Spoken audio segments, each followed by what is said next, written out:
किसी समय पूर्व मुझे केशपुर रे आ बर्तमान ये आसी पहुँची जाइए सकलेश्वर मंदिर पाखे केशपुर ठू मात्र गोटे किलोमीटर दूर अवस्थित यही मंदिर जमती आपने देखुं पछरे बर्तमान यहाँ हूँ मंदिर परिसर। तो चलतु भर को जा बहुत ही सुंदर परिवेश एटी आपड़ जदि यही मंदिर को आसपा चाहते सकलेश्वर मंदिर को ताहले ब्रह्मपुर टू भुवनेश्वर जीवा रास्ता रे प्राय 50 किलोमीटर पर पड़े केशपुर आउ केशपुर टू मात्र आधा किलोमीटर दूर अवस्थित यही मंदिर। वर्तमान आम मंदिर परिसर मध्य को पलि आसचे यहाँ हूँ सकलेश्वर मंदिर परिसर बहुत ही सुंदर मंदिर ये रहा प्रभु मंदिर आठ गोटे छोट जलाशय भी अच्छी मुझे आपको देखी दिए।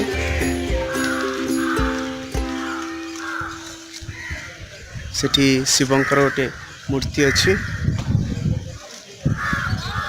बहुत ही सुंदर मंदिर। चलतु सेठी जीवा एवं देखिबा कौन अच्छी सेठी।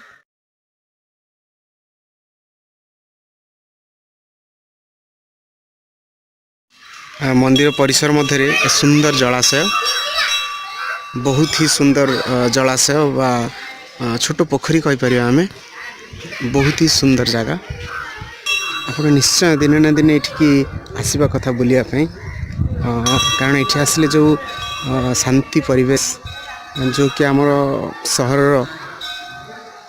व्यस्तबहुल जीवन रू टिके शांति मिले आ प्रभु का आशीर्वाद भी मिले। सकलेश्वर मंदिर निश्चय भाव में आपण एक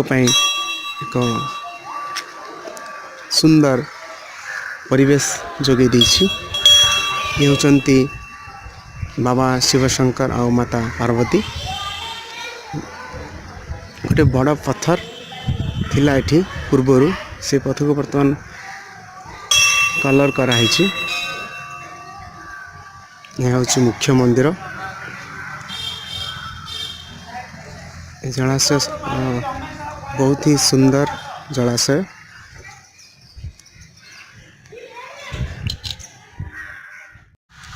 जय प्रभु बाबा सकलेश्वर जय। संसार सारम भुजगेन्द्रहारम करुणावतारम सदा वसंतम। संसार सारम भुजगेन्द्रहारम करुणावतारम सदा वसंतम।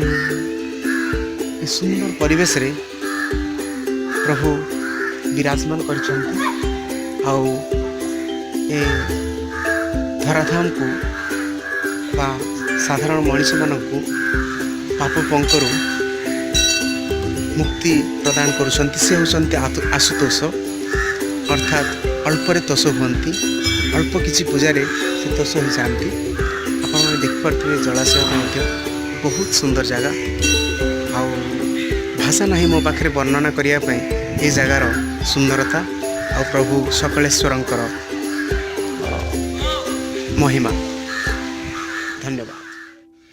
ओम त्र्यंबकं यजामहे सुगंधिं पुष्टिवर्धनम् उर्वारुकमिव वन्दनात् मृत्योर्मुक्ष्योमामृतात्। ॐ त्र्यंबकं यजामहे सुगंधिं पुष्टिवर्धनम् उर्वारुकमिव वन्दनात् मृत्योर्मुक्ष्योमामृतात्। वर्तमान मु प्रधान मंदिर जो अच्छी प्रभुंकर से मंदिर को भीतर को जाइली एमती टिके भोग कली बहुत ही शांति मिलला मनरे। मुझे भीतर फुटेज तो आपको देखई पारिनी जेहेतु एलाउ ना मंदिर भीतर को सुंदर परिवेश। चलतु मंदिर बाहर को टिके जीवा आउ देखिबा केमती कौन अच्छी परिवेश प्रभु सकलेश्वर आपणक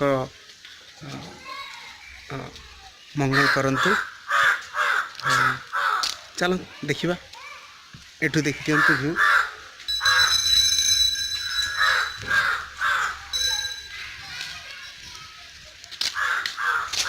ये मंदिर बाहर को जीवा एथर परिवेश किंतु बहुत बहुत बहुत सुंदर। ये टिके पथुरिया अंचल बोधे कारण ये बहुत सारा पत्थर भी देखिया मिलूँ पहाड़िया अंचल। ये देखिपे आप पत्थर बड़ बड़ पत्थर सब।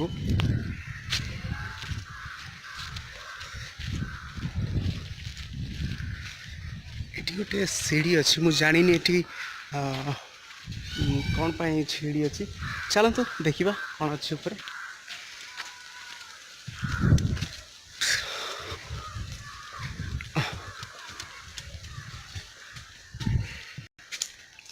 बहुत ही पौराणिक महत्व संपन्न ये जगह। बर्तमान आप गोटे बड़ पत्थर खंड उपर चढ़ी जाइए।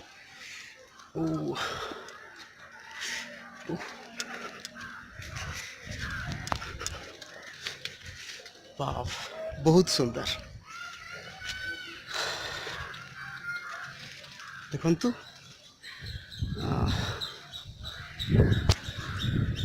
यहाँ हूँ मंदिर परिसर। ये सब पत्थर खंड मान अच्छी। बर्तमान गोटे बड़ पत्थर खंड ऊपर छिड़ाइचे।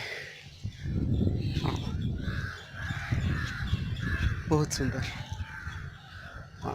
एपटे पहाड़ सब अच्छी बहुत सुंदर।